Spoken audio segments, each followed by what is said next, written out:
Before we begin, I first have to apologize, through no fault of my own, for the poorly timed ruffed grouse heard here, thumping his wings, almost ruining the whole thing.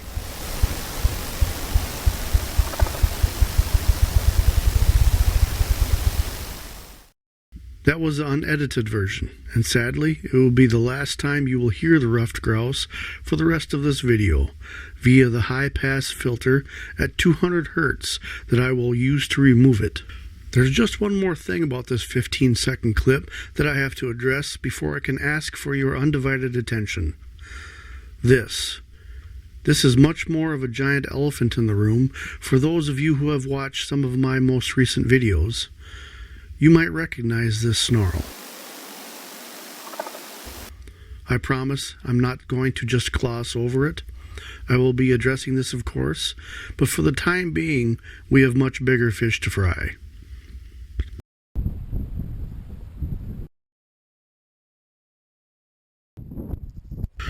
I am, by definition, a hobbyist, whose hobby it is to capture as many strange occurrences in the woods of Wisconsin, regardless of toilsome labels, with the utmost degree of honesty and professional methodology that I can possibly show, and to the best of my ability. I am not one to speculate when not sure about something. I am also the only one that I know of that has actually debunked my own work. For those that are still unsure of my intentions with my content, I want you to actually say that last sentence out loud. Go ahead, I'll wait. I apologize again for the dramatic lead-in, but I feel it's necessary for what I'm about to say. When I know what something is, I'm going to tell you. I'm not like some people who have a definite opinion about some unknown they are portraying to you, and under the false pretense of an unbiased observer, are now steering the narrative, and you with it, towards their conclusion, all in an attempt to make you feel like you arrived there on your own fruition. No pretending here. This is one of the rare times where I know what something is.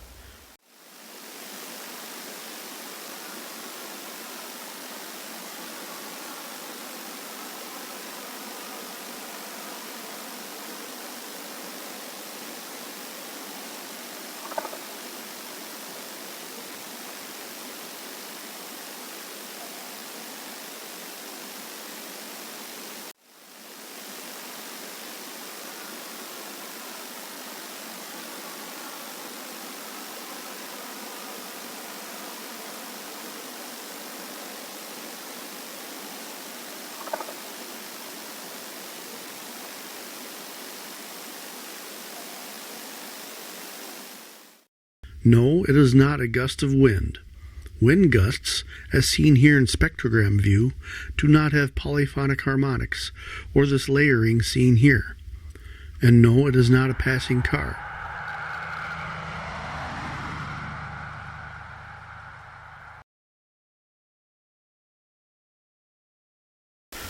This is quite possibly the most dangerous and frightening event that I've ever captured. This is the sound of an aircraft overhead.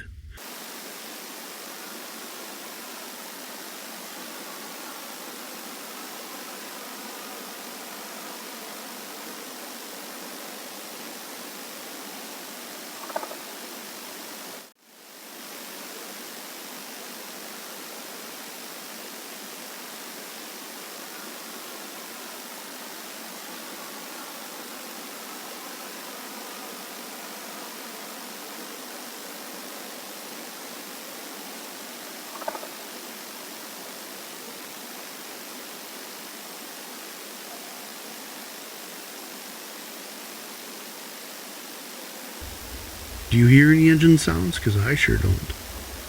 This is not too far above the tallest old-growth oaks and Norway pines that populate the area. And by the sound of it, it sounds quite large. Listen as I loop this again and again.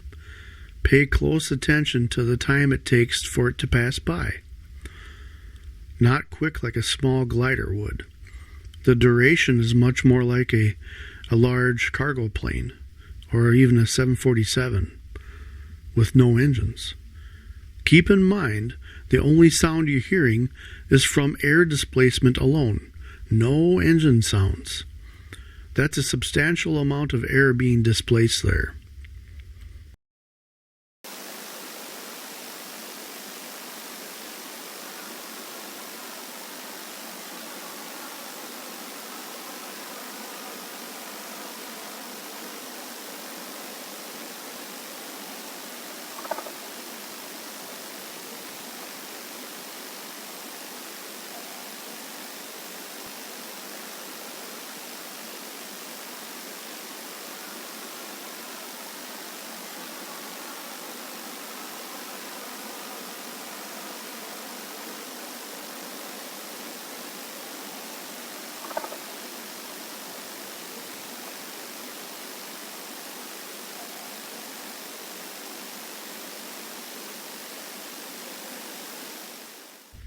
Okay, some facts.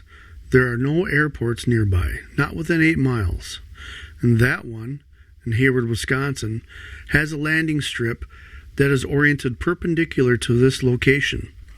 So it wasn't gliding in for a landing there, unless it was planning on taking a 90-degree bank without engine power, one way or another, to get oriented with that landing strip. It wasn't in a circular holding pattern, as I would have heard engines at some point, right? So what does that leave us with? Does the military have a very large stealth glider that the public doesn't know about?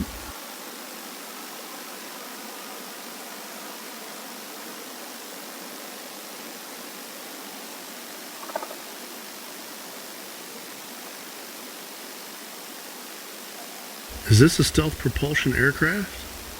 Or maybe it isn't military at all. I'll take a 12-foot angry unidentified force being any day of the week over what this thing is and what it represents. 12-foot angry forest cryptids don't care about my YouTube videos.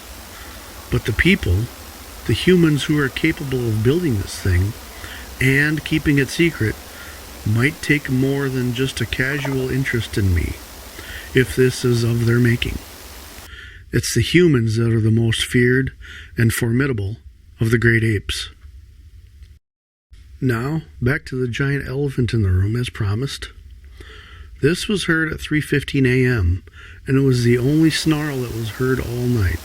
In fact, the last time I heard one like it was when it, or one of its friends, ate my birch bark tube 3 nights prior and only 2 miles away in a previous video of mine. The snarl in and of itself is very strange, and if this is the first video of mine that you are watching, I strongly suggest that you catch up on a few of my most recent audio captures so you will understand what this represents. I will leave links in the description below.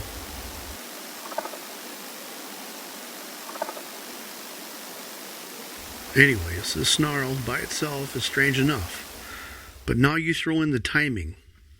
Put on your amateur stats professor hat for a second here. So this snarl occupies, what, a fraction of a second here? And it was the only one heard all night. If this were just some random time for it to occur, it could have happened any time during the night, right? Let's do the math. So we got 17 hours times 60 gives us 1,020 minutes. Times that by 60, and then we get 61,200 seconds for the entire night. But our snarl wasn't a full second. We'll give it maybe 1/2 second to make it a conservative round estimate. So we've got 61,200 seconds for the entire night. Now we got to times that by 2 because of the 1/2 second snarl. So the chances for this snarl to happen in this exact spot right when this aircraft is flying over are 1 in 122,400. A 1 in 122,400 chance of this snarl just by pure coincidence that had to happen right as the aircraft was going overhead. You can tell it just passed over. Listen again. And this time remember the Doppler effect. You remember that? Listen to the pitch drop as it glides by.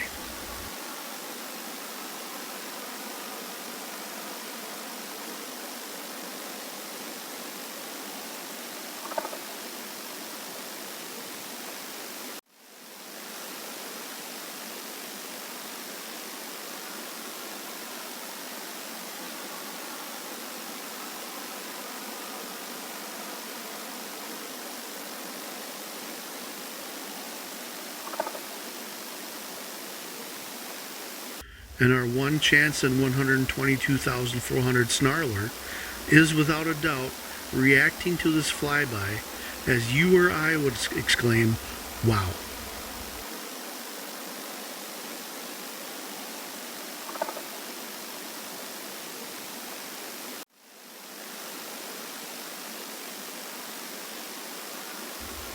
There is no mincing of words here from yours truly. This is what you are hearing.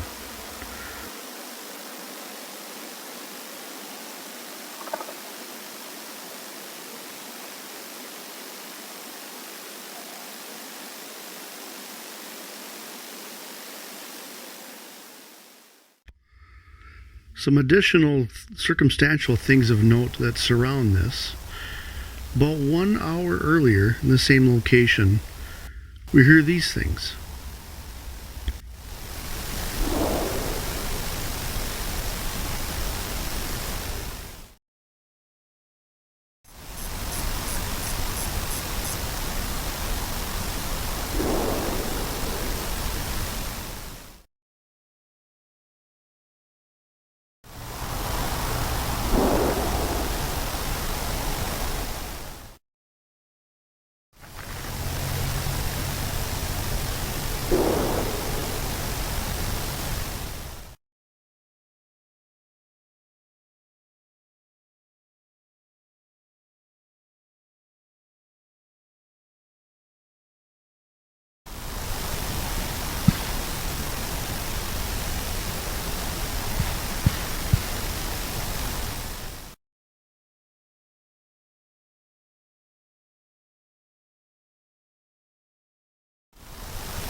If you like my videos, please consider subscribing. Click on the bell to get notifications when I post a new video.